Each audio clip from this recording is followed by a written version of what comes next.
ESG 경영 뒤로 기후행동 봉쇄 소송, 해외 석탄 발전소 건설 등으로 한국이 기후악당 비난을 받는 데 책임이 큰 두산중공업이 사옥 앞에서 시위를 벌인 청년 기후활동가들을 대상으로 형사고발과 함께 손해배상 소송을 제기해 논란이 일었습니다. 회사 이름을 2022년 두산 에너빌리티로 바꾼 두산중공업은 환경, 사회, 지배구조 개선을 중시하는 ESG 경영을 홍보하고 있어 말과 행동이 다르다는 비판을 받았습니다.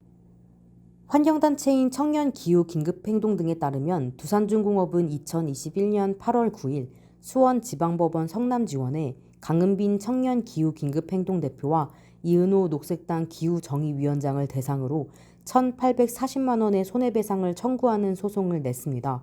강 대표와 이 위원장이 베트남에서 붕앙 2 석탄화력발전소를 건설하는 두산중공업을 규탄하기 위해 2021년 2월 18일 경기도 성남시 분당의 두산중공업 신사옥 앞 조형물에 녹색 스프레이를 뿌려 재산 손실을 입혔다는 이유였습니다.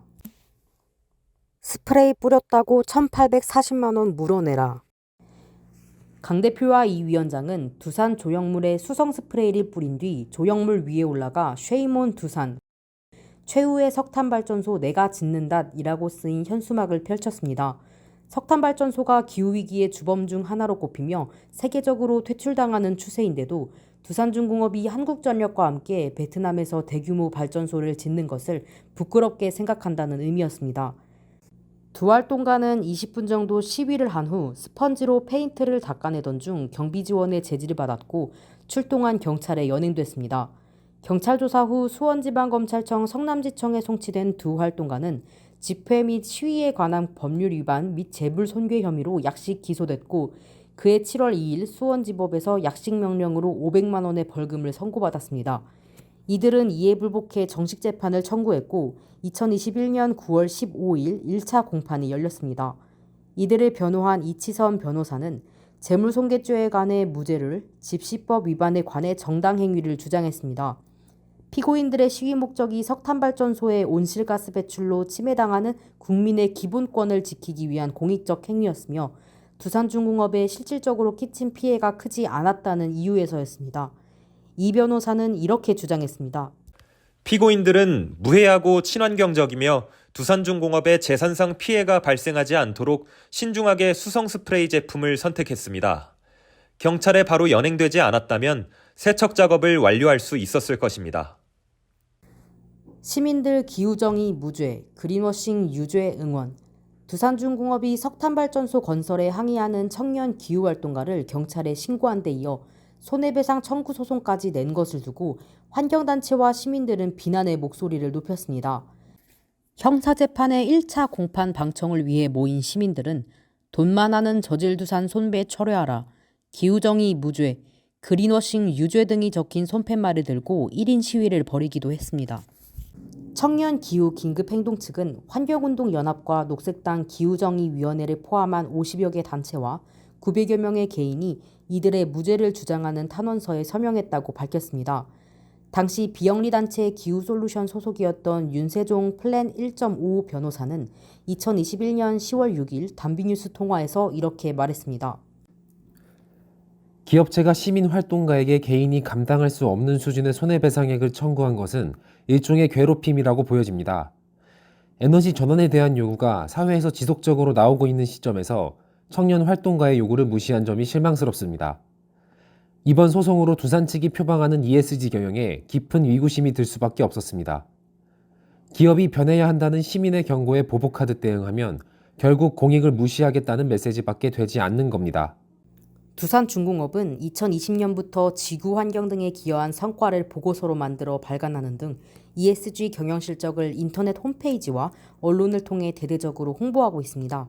박지원 회장은 2020년 9월 문재인 당시 대통령이 두산중공업 창원 본사에 방문했을 때 이렇게 말했습니다. 국내 친환경 에너지 대표 기업으로서 그린 뉴딜 정책에 부응하는 우수한 제품과 기술을 지속적으로 개발하고 공급해 나갈 계획입니다. 그러나 이 회사는 탈탄소 흐름 속에서 중국의 중화전력공사와 미국의 제너럴 일렉트릭 등 해외 자본이 모두 철수하는 가운데서도 베트남 붕앙 2 발전소 건설에 뛰어드는 등 말과는 다른 행보를 보였습니다. 2021년 10월 당시 두산중공업은 인도네시아에서도 대규모 석탄 화력 발전소를 건설하고 있었습니다.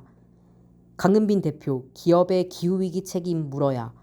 형사와 민사 두 건의 소송에 대처하고 있는 강은빈 대표는 2021년 10월 1일 서울시 중구 소공동 로컬스티치 5층 공유사무실에서 이렇게 말했습니다.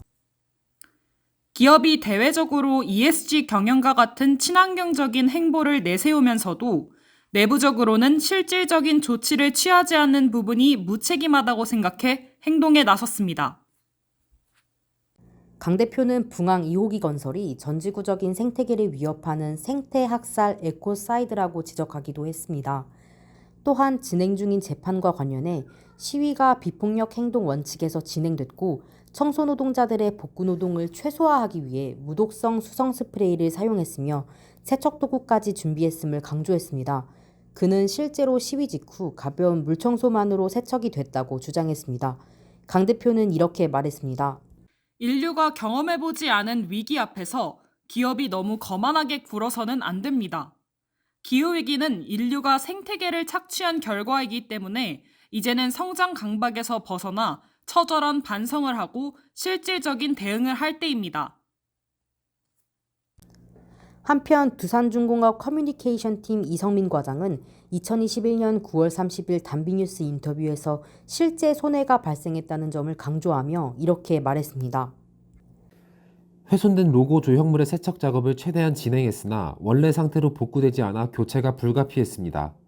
손배 소송을 비판하는 시민들의 여론에 관해 의견을 묻자 이 과장은 이렇게 말했습니다. 아직 진행 중인 소송이라 더 해드릴 수 있는 답변이 없습니다.